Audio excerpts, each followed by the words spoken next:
Hello అండి, అందరికీ నమస్తే. Welcome back to my channel Tejas collections. ఈ వీడియోలో హెల్దీగా ఉండే 2 రెసిపీస్ అనేవి చూపిస్తానండి. ఒకటి బీట్రూట్ పరోటాస్, అలాగే క్యాప్సికమ్ కర్రీ.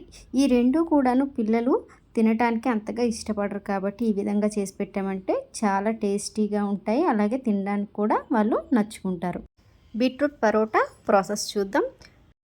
2 బీట్రూట్స్ తీసుకొని చిన్న మీడియం సైజ్ ముక్కలు అనేవి కట్ చేసి పెట్టుకోవాలి. అలాగే కారానికి సరిపడా పచ్చిమిర్చి, జీలకర్ర, కరివేపాకు ఈ 4ని కూడాను మిక్సీ జార్లో వేసుకొని కొంచెం కచ్చా పచ్చగా అనేది చేసుకోవాలి.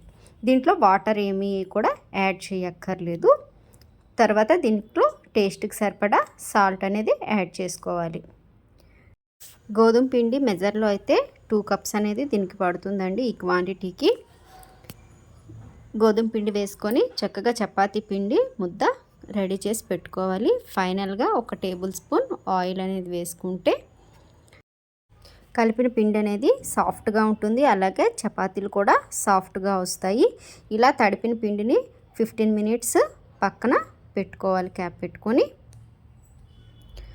తర్వాత చపాతీలు అనేవి చక్కగా పామేసుకొని పెనం మీద వేసుకొని స్లో టు మీడియం ఫ్లేమ్లో చపాతీలు అనేవి కాల్చుకుంటే లోపల వరకు చక్కగా కాలుతాయండి.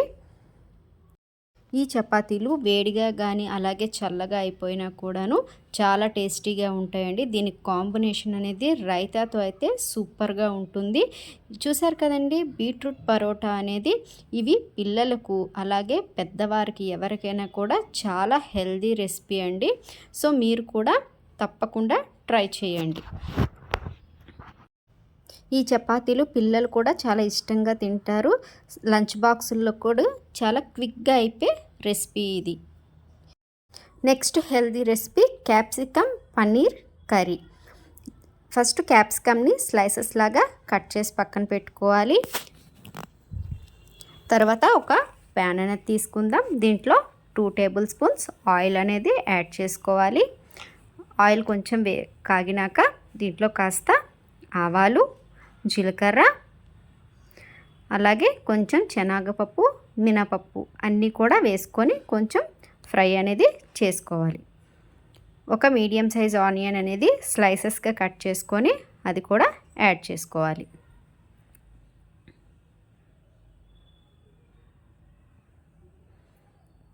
అలాగే ఒక 3 చిల్లీస్ కూడా యాడ్ చేసుకొని కొంచెం చక్కగా ఫ్రై అయిపోయినాక అలాగే టమాటో ఇంకా కరివేపాకు కూడా అన్నీ వేసేసి చక్కగా ఫ్రై చేసుకోవాలి. తర్వాత క్యాప్సికమ్ పీసెస్ని కూడా చక్కగా ఆయిల్లో ఫ్రై చేయాలి. దీంట్లో కొంచెం పసుపు అలాగే టేస్ట్కి సరిపడా సాల్ట్ అనేది యాడ్ చేసుకొని చక్కగా కలిపేసుకోవాలి. మూత పెట్టుకొని ఒక 7 మినిట్స్ కనుక పెట్టుకుంటే క్యాప్సికమ్ అనేది చక్కగా ఉడికిపోతుంది. తర్వాత దీంట్లోకి పన్నీర్ అనేది తురిమి పెట్టి వేసేసుకోవాలి. ఇలా వేసుకున్నాక మళ్ళీ ఒక 3 మినిట్స్ మూత పెట్టుకుంటే పన్నీర్ అనేది కూడా చక్కగా కుక్ అయిపోతుంది. తర్వాత దీంట్లోకి ధనియాల పొడి అలాగే కారం అనేది యాడ్ చేసుకోవాలి. సో ఫైనల్గా కర్రీ అనేది రెడీ అయిపోయిందండి. లాస్ట్కి దించే ముందు ఒక 2 టేబుల్ స్పూన్స్ కొబ్బరి పొడి యాడ్ చేసుకుంటున్నాను. దీనివల్ల కర్రీ అనేది మరింత టేస్ట్ పెరుగుతుంది. చూశారు కదండి, క్యాప్సికమ్ పన్నీర్ కర్రీ అనేది ఎంత త్వరగా అయిపోతుంది. అలాగే చాలా హెల్దీ రెసిపీ కూడా. ఇది కూడా ట్రై చేయండి.